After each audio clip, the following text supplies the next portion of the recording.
Tonight, the world is on the brink, and the White House is panicking because Joe Biden's president. The United States now sponsoring a double proxy war against the Iranians and the Russians.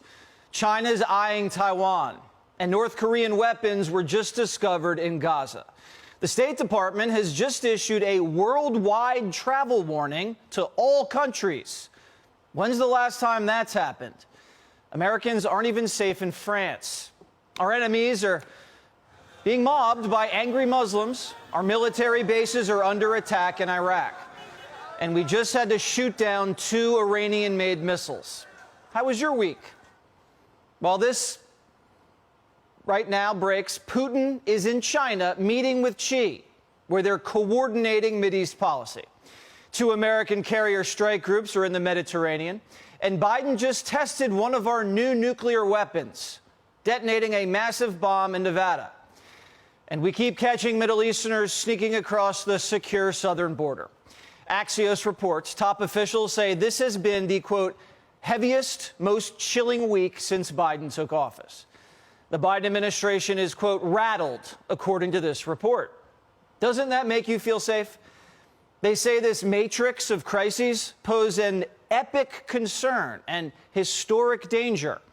Washington fears these wars can spread. But have no fear. Last night, Joe Biden announced he's a wartime president. This morning, I returned from Israel.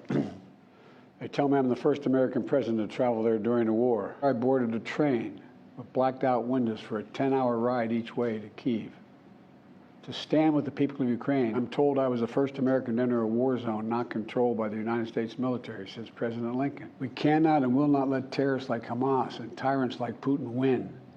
I refuse to let that happen. Biden's a proxy wartime president. Ignore the fact that his policies got us into these proxy wars. So forget Bidenomics. Biden is running as General Patton. It's an election year. War sells. The Inflation Reduction Act doesn't. Here's proof. Biden's getting slaughtered by Trump in almost every swing state. Georgia, Arizona, Wisconsin, Pennsylvania, North Carolina. Biden loses in a landslide if the election was today. So Biden's pivoting. He's running on guns and butter. Biden's asking Congress for $100 billion. But Biden says, don't worry. The taxpayers are just funding defense contractors. These proxy wars are made in America. We send Ukrainian equipment sitting in our stockpiles. And when we use the money allocated by Congress, we use it to replenish our own stores, our own stockpiles with new equipment. Equipment that defends America and is made in America. Patriot missiles for air defense batteries, made in Arizona. Artillery shells manufactured in 12 states across the country, in Pennsylvania, Ohio, Texas, and so much more. You know, just as in World War II, today patriotic American workers are building the arsenal of democracy and serving the cause of freedom. Biden's proxy wars, same thing as his jobs plan. We're building back better an arsenal of democracy. Biden loves democracy everywhere in the world except here. Here he's arresting Trump. Now, if it seems like Biden's funding all sides of these wars, it's because he is. He's sending $6 billion to the Iranians, $100 million to Hamas, $14 billion to Israel, $60 billion to Ukraine, $5 billion to the Saudis, and $2 billion for Taiwan. Biden's like a Vegas bookkeeper, because the big guy's getting in on the backside, too. The Chinese, the Russians, the Ukrainians are sending his family millions. And it's not like anyone's tracking the money, because the Pentagon lost $6 billion in Ukraine. And Biden's State Department is admitting, yeah, Hamas is probably going to get their hands on the aid. The people with guns inside Gaza are Hamas. And so Hamas may try to divert this assistance and keep it from getting to the civilians who it is intended for. We think that's a legitimate concern. Yeah, see, it's the thought that counts. Biden's policies got us into these proxy wars, and now he wants to run as a war hero. All of these invasions happened on his watch. That doesn't make you a war hero. It just means he can't deter anybody. The world does what it wants while Joe wags his finger and hands out weapons. Now, to be fair, I understand the argument why we have to do it, but we shouldn't be in the position where we have to do it, because the president has turned his back on the American people.